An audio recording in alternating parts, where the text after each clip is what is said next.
السلام علیکم ورحمۃ اللہ وبرکاتہ۔ آج ہم انشاءاللہ عز و جل یہ حدیث پڑھیں گے مؤکدہ سنتوں کی فضیلت۔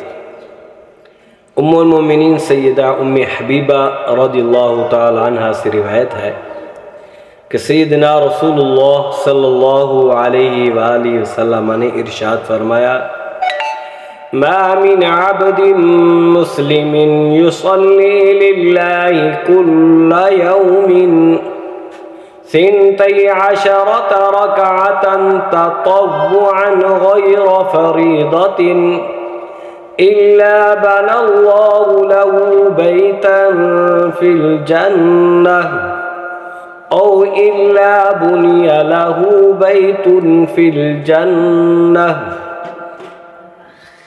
ام المومنین سیدہ ام حبیبہ رضی اللہ تعالی عنہا اس حدیث کی راوی ہیں، تو فرماتی ہیں میرے آقا امام الانبیاء حضور علیہ الصلوۃ والسلام نے ارشاد فرمایا: جو بندہ مومن ہر روز اللہ تعالیٰ کی رضا کے لیے فرض نمازوں کے علاوہ 12 رکعات نوافل مؤکدہ سنتیں پڑھے، اللہ تعالیٰ اس کے لیے جنت میں ایک عالی شان محل بنائے گا۔ یہ سنت مؤکدہ کی بات ہو رہی ہے، تو آگے پھر بتاؤں گا۔ اس حدیث مبارک میں سنت مؤکدہ کی فضیلت بیان ہوئی ہے کہ جو مسلمان پابندی سے انہیں ادا کرے اس کے لیے جنت میں عالی شان محل تیار کیا جائے گا۔ یہ سنتوں کی فضیلت ہے، فرض کی نہیں۔ فرض کا مرتبہ مقام تو زیادہ ہے، اس کا فرض کا مرتبہ مقام بلند و بالا ہے۔ ان 12 رکعات کی تفصیل یہ ہے: 2 رکعتیں نماز فجر سے پہلے۔ جب ہم نماز فجر پڑھتے ہیں تو 2 سنتیں پڑھتے ہیں، تو یہ بھی مؤکدہ ہے۔ آگے پھر فرمایا کہ 4 رکعات جو ہے یہ فرض نماز سے پہلے جو سنتے پڑھتے ہیں یہ بھی مؤکدہ ہیں۔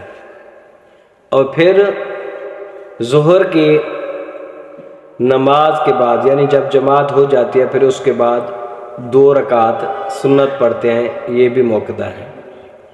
اور 2 مغرب کے بعد یہ بھی مؤکدہ، اور 2 عشاء کے بعد یہ بھی مؤکدہ۔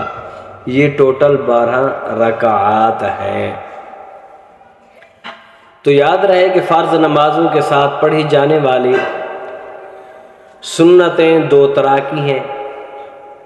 نمبر 1 مؤکدہ، جن کی تاکید کی گئی ہے، بغیر عذر کے ایک بار بھی چھوڑنے والا ملامت کا مستحق ہے، ملامت ہوگی، گنہگار ہوگا وہ شخص۔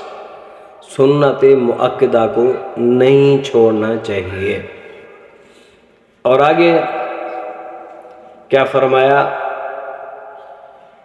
جو ان سنتوں کو چھوڑنے کی عادت بنا لے، سخت گنہگار، فاسق اور جہنم کا مستحق ہے۔ نمبر 2 غیر مؤکدہ، انہیں مستحب بھی کہتے ہیں، ان کی ادائیگی پر اجر و ثواب ملتا ہے، اور چھوٹ جائیں تو کوئی گناہ نہیں ہے۔ مؤکدہ سنتیں یہ جو میں نے بتائی ہیں یہ مؤکدہ ہیں۔ فجر کی نماز سے پہلے جو 2 سنتیں پڑھی جاتی ہیں وہ بھی مؤکدہ، اور ظہر کے فرض نماز سے پہلے جو 4 سنتیں پڑھی جاتی ہیں وہ بھی مؤکدہ۔ اچھا، عصر کی جو ہیں 4 سنتیں جو عصر کی نماز سے پہلے پڑھتے ہیں، یا عشاء کی 4 سنتیں جو عشاء کی نماز سے پہلے پڑھی جاتی ہیں، تو یہ غیر مؤکدہ ہیں۔ مؤکدہ سنتیں بعد میں پڑھنا لازمی ہے، ضروری ہے، اور غیر مؤکدہ سنتیں پڑھ لیں تو بہت اجر ہے، بہت بڑا ثواب ہے۔ اگر رہ گئی تو اس پر کوئی گناہ نہیں ہے۔ اور باقی رہی بات مؤکدہ اور غیر مؤکدہ کیا طریقہ ہے، کیسے پڑھنی ہے، تو انشاءاللہ وہ بعد میں ویڈیو بناؤں گا، تو اس میں موقعہ سنتا پڑھنے کا طریقہ اور غیر موقعہ سنتا پڑھنے کا طریقہ اس میں تھوڑا سا فرق ہے۔ تو دعا ہے اللہ تعالی ہم سب کو 5 گانا نماز باجماعت پڑھنے کی توفیق عطا فرمائے، اور اللہ رب العالمین ہم سب پر اپنا خصوصی فضل و کرم فرمائے۔ یہ ویڈیو اچھی لگے تو ضرور سبسکرائب کریں، شیئر کریں اور لائک کریں۔